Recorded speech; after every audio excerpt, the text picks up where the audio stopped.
Сәлеметсіздер ме? 8-ші лекция try except қатені немесе ерекше жағдайларды өңдейтін операторлармен танысасыздар. Тексті оқитын курстың әзірлеушісі Нұркен Спашев. Модуль 3 функция. Саламатсыздар ма? 8-ші видео лекция қатені өңдеу. Try және except. Сіздің бағдарламаңызда қате немесе ерекше жағдайдың пайда болуы бағдарламаның апатқа қатеге ұшырауын көрсетеді. Алайда нақты бағдарлама үшін бұл мінез-құлыққа жол берілмейді. Сондықтан оларды өңдеу үшін қателерді анықтауға мүмкіндік беретін құралдарды пайдаланады, содан кейін бағдарламаның орындалуы жалғастырады. Бағдарламада кездесетін қателердің түрі Zero Division Error, нөлге санды бөлген кезде, Name Error, қате ат, Index Error, индекстан тыс, Memory Error, жадының жеткіліксіздігі, Attribute Error, атрибут жоқ, Import Error, модуль жоқ, импортталған жоқ, Syntaxis Error, синтаксистік қате, Type Error, деректер типіне сәйкес емес амалдың қолдануы, және Value Error. Бұдан да басқа көптеген қателердің түрлері бар, бірақ олар программада жиі кездеспейді. Try және except. Қателерді try және except командалар арқылы өңдеуге болады. Қате тудыруы мүмкін деп ойлайтын код бөлігін try бөлігіне орналастырады. Ал егер қате орын алса, бағдарламаның орындалуы except блоктың басына өтеді. Мысал, санды нөлге бөлгенде Zero Division Error қатесі шығады. Біз осы қатені try және except командасы арқылы өңдейік. Def spam деген функция бар, және ол аргумент қабылдайды, оны 42-ке бөледі. Spam print, spam функцияны шақырамыз, spam 2.12.0.1 деген аргумент береміз. 2.12 орындалады, 0-ға келген кезде қате шығып, Zero Division Error қатесін шығарады. Ал енді жаңа файлды ашайық.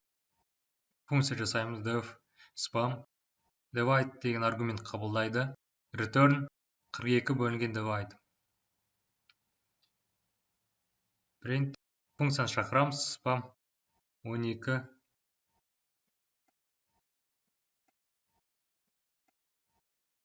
2 0 1 деген мәнді береміз. Функциямыз осындай 4 мәнді қабылдады. Және де бізге жауап беретінде ол қатені шығарады. Біз осы try және except командасын пайдаланып, осы қатені көрген кезде ол тоқтап қалмай, белгілі бір хабарламаны экранға шығарады. Және де программаның келесі блок кодына өтіп орындалуына көшеді. Қате бар болуы мүмкін деп ойлайтын код бөлігін try-дың ішіне жазамыз, және except. Except-тан кейін қатенің аты жазылады, Zero Division Error. Осында қатені кездестірген кезде except error қосын нүкте invalid argument деген хабарлама шығарады.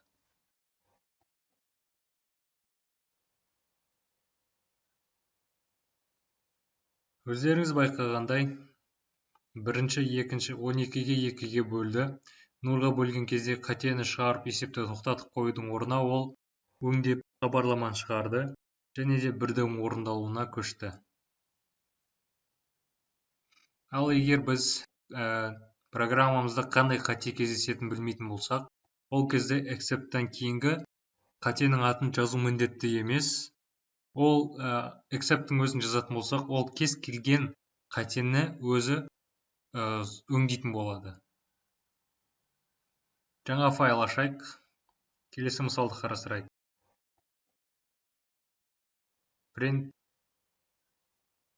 сан енгіз деген хабарлама шығады. Try код бөлігіне біз қате болуы мүмкін деп ойлайтын кодты жазамыз. Сан тең int input. Мысалы, қолданушы сан емес басқа да бір кез келген деректер типінің мәнін енгізетін болса, сөздік болсын, жол болсын, кез келген элемент енгізетін болса, ол кезде ол бізге value error деген қате шығады. Сол үшін біз except арқылы осы value error деген қатені кездестірген кезде оны өңдеп, келесі бір хабарламаны шығарамыз. Сіз сан енгізбедіңіз деген. Else, егер барлығы дұрыс болатын болса, else бәрі жақсы деген хабарлама шығарамыз.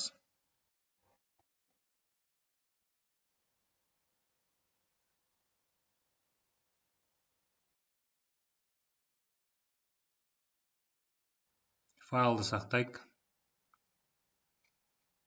Санды енгізейік, 6. Бәрі жақсы. Сан емес, бір жол енгізейік. Сіз сан енгізбедіңіз деген хабарлама шықты. Келесі, біз аптаның күнін анықтайтын программа жазайық. Қолданушы бір белгілі бір сан енгізеді, ол аптаның атын шығарады. Егер ондай ат жоқ болса, ол кезде ондай аптаның күні жоқ. Ал егер ол сан емес, сөз жол енгізетін болса, ол кезде біз сіз сан енгізбедіңіз деген хабарламаны шығарып өңдейтінді шығарайық. Ол үшін алдымен біз сөздік жасайық. Кілті ретінде 1, 2, 3, 4, 5, 6, 7 сандар болады. Ал мәні ретінде аптаның күндерінің аты болады. Дүйсенбі, сейсенбі, сәрсенбі, бейсенбі, жұма, сенбі және жексенбі деген.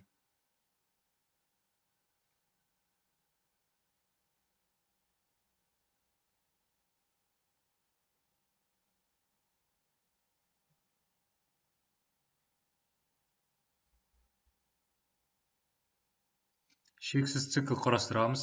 While true. Try бөлігіне біз санды енгіз деген хабарламаны енгіземіз. Сан тең int input. Try бөлігіне біз санды енгіземіз. Сан тең int input. Апта күнін енгіз. Except value error. Егер ол сан енгізбесе, кез келген басқа типтегі мән енгізетін болса, ол кезде біз except арқылы оны өңдейміз және де сіз сан енгізбедіңіз деген хабарламаны шығарамыз. Else, егер бәрі дұрыс болатын болса, print сөздікке, d деген сөздікке get әдісін қолданамыз. Сан, өтір және хабарлама болады. Бұл get әдісі екі аргумент қабылдайды. Біріншісі ол кілті, осы кілт бойынша іздейді сөздіктен. Және де егер ондай сөздік бар болса, соның мәнін шығарады, ал егер жоқ болса, екінші мәнін шығарады get-тің. Мән енгізейік 4, 5, 1, 6, 9, 0, 5. Біздің программамыз дұрыс жасап тұр. Енгізген санға сәйкес аптаның күнін шығарып тұр. Назарларыңызға рахмет, сау болыңыздар.